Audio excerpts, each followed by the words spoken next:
YouTube, how's it going? Frogs Angels is back. The day of the draft, just hours away. I got some latest news. It's more like a Woj mock, Wojnarowski, and I'm kind of gonna finish it top 10. Then we're gonna have some trade scenarios, trades I think could happen, and we'll just discuss all the latest news and rumors. And I got my big board, top 10 big board at the end. So a few stuff to go over. Let's start with Wojnarowski tweeted out basically his mock draft, or the way he thinks things are going to go with the top six only. And this is what he said. Suns, DeAndre Ayton, as expected. Kings, Marvin Bagley, as expected. We expect both those two to be locked in pretty much. There could be some surprises there, but the Hawks at 3, Luka Doncic. And then he didn't say the Grizzlies. He just said the 4th pick, Jaren Jackson Jr. from Michigan State. 5th, Mavs take Mo Bamba. 6, Magic, Trae Young. Two things that were weird in that were, well, you could say 3. Wendell Carter could be a top 6 pick, but not included. Michael Porter Jr. not included. And again, he mentioned every single team and then the number of the pick, but he did not mention the Grizzlies. And a lot of teams have been involved with the Grizzlies and talks about that trade for the 4th spot because they want to dump Chandler Parsons, but they just don't want to give away the 4th pick. So what I'm here to do is predict 7 through 10. Let's just predict 7 through 10 with that question mark still there. If this would happen, I would think the Bulls would take Michael Porter. They could trade up, though. I think the Cavs would take Wendell Carter, the center from Duke, even though there's a couple point guards there that are pretty appealing as well for them. But Wendell Carter, too good to pass. And then the Knicks go another point guard, Shai Gilgeous-Alexander, point guard from Kentucky. He's getting a lot of love lately in terms of rumors around the league. Mikal Bridges to the Sixers at 10.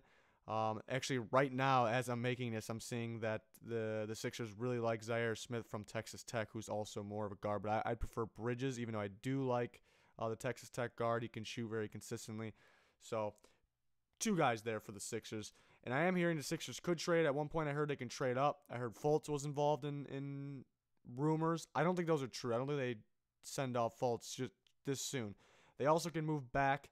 If Shai Gilgeous-Alexander is sitting there at 10, somebody can trade up for that spot with the Sixers. So it's kind of got to wait and see who's on the clock, not just with that pick, with all the picks, really. You want to see who's there. Then the team basically drafts the player for the team they traded with. We later find out who actually traded and what for. So there's my top 10. There's still a question mark at 4. Why is that? Because it's the Grizzlies pick. We expect it to be traded. Now, with this mock right here, basically Woj's mock, and I'm finishing at 7 through 10, who do I have picking 4? Well, here's my first scenario, really. It's the Clippers. It's very hard to predict this Chandler Parsons deal. It's very hard to predict. I'm just giving my best shot. Grizzlies will get 12 and 13. That's pretty appealing. The Clippers have 12 and 13. And I'm predicting players they could take. Kevin Knox out of Kentucky. Lonnie Walker, the athletic shooter out of Miami. He's getting a lot of love lately in terms of risers. Could be a number of other players. Robert Williams should go around there. Maybe one of the point guards is sitting there. Colin Sexton possibly is Conley's future backup for now, but future starter. A number of guys. And then the Clippers will get the 4th pick, and then while taking on that Chandler Parsons contract, $49 million over the next 2 seasons. Chandler Parsons. There's no S at the end of his last name there. Sorry about that.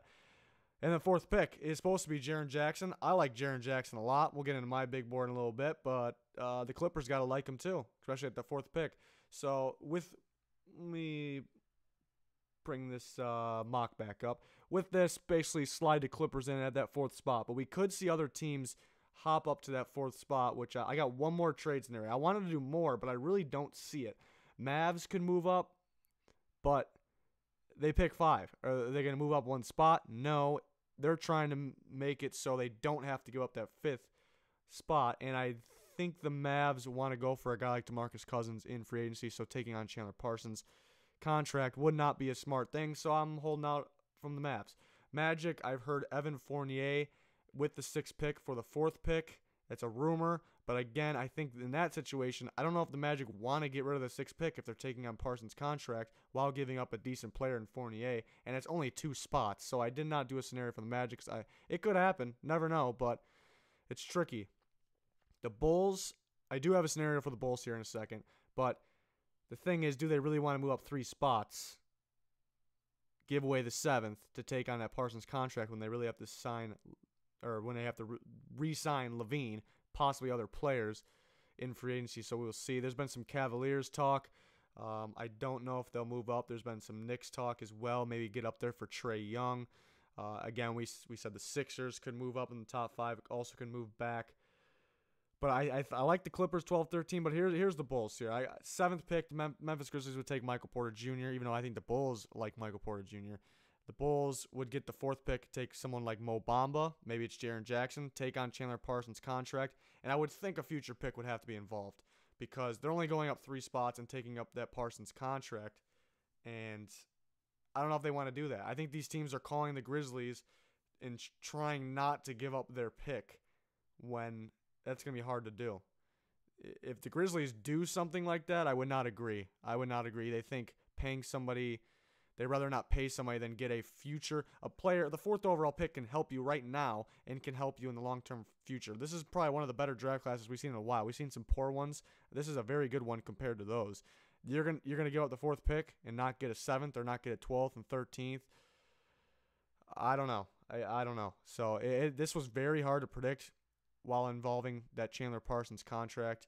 There's going to be some surprises. There's going to be madness in the lottery. I just do not want a team to mess up like that.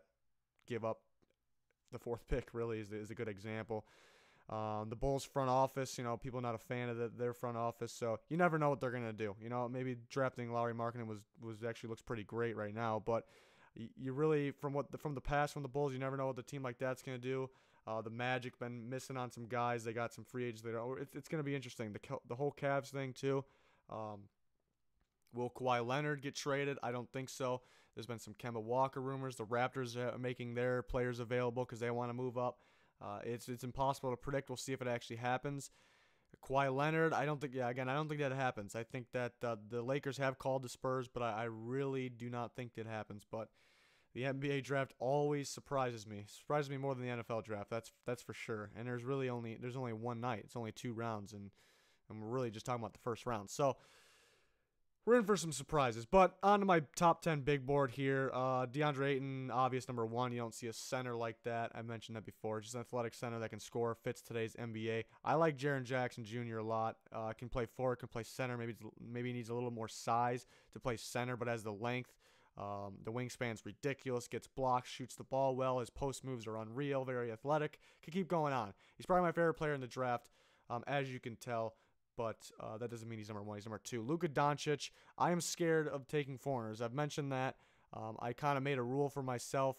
Don't fall in love with foreigners. Or I kind of made a rule if I was a GM, I'm not taking foreigners. I did make an exception once when I was watching Antetokounmpo come our pre-draft process. So I feel pretty good about being right on that one. But after watching Doncic some more, I too like him. I'm kind of trusting the process here. No, I'm trusting the experts' opinions, the NBA team's opinions here.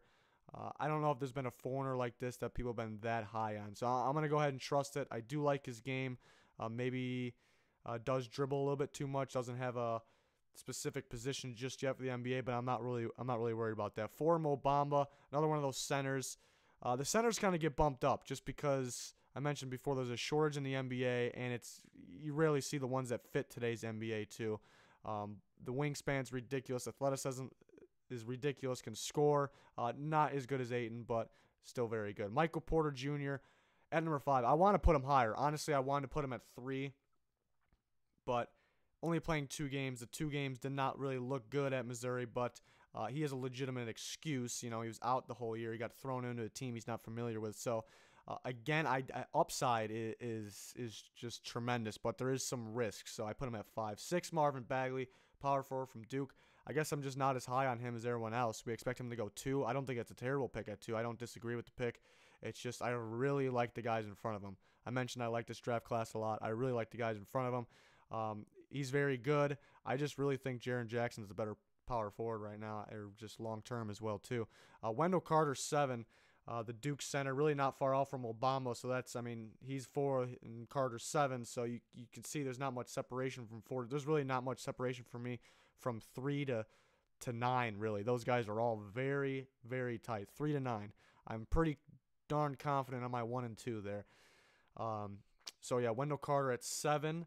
Trae Young at 8. Starting to like him more and more. I think he's got an NBA shot. I think he can pass very well. Only weakness is the turnovers. I'm not concerned about the size, the strength. Not concerning to me. The turnovers can be coached, can be fixed with time. So I'm starting to like Trae Young more and more. Mikal Bridges, number 9. A guy that, again, I said 3 to 9 is very tight. I could move him up a little bit. He brings so much to the table. Not many weaknesses. He's just not getting talked about a whole lot. Maybe he should be getting talked about more. We'll see where it ends up going. But I got him at 9. Number 10, another riser for me, Shai Gilgeous-Alexander, the point guard from Kentucky. Very smooth.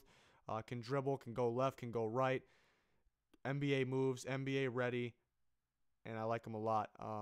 Who just missed the cut here? I mean, there's a list of guys, but 2 guys that I really like. Dante DiVincenzo, I think he's just got it.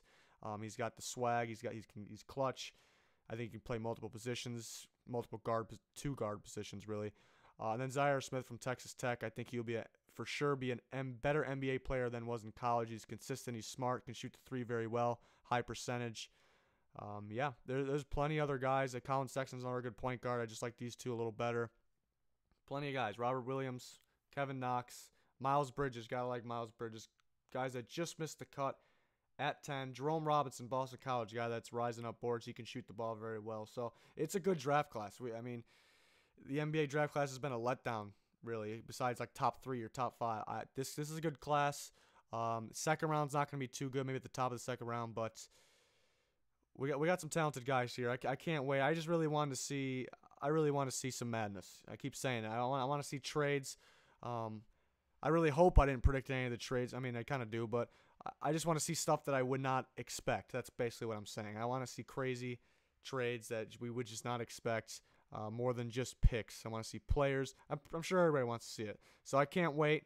Plenty of NBA draft, NBA offseason, and NFL content on the channel and more to come. Thanks for watching. Our subscriber goes 10,000 subscribers. So if you click that button, that'll help us a whole lot. So we appreciate it. Thanks for watching. That'll do it for this one. Goodbye.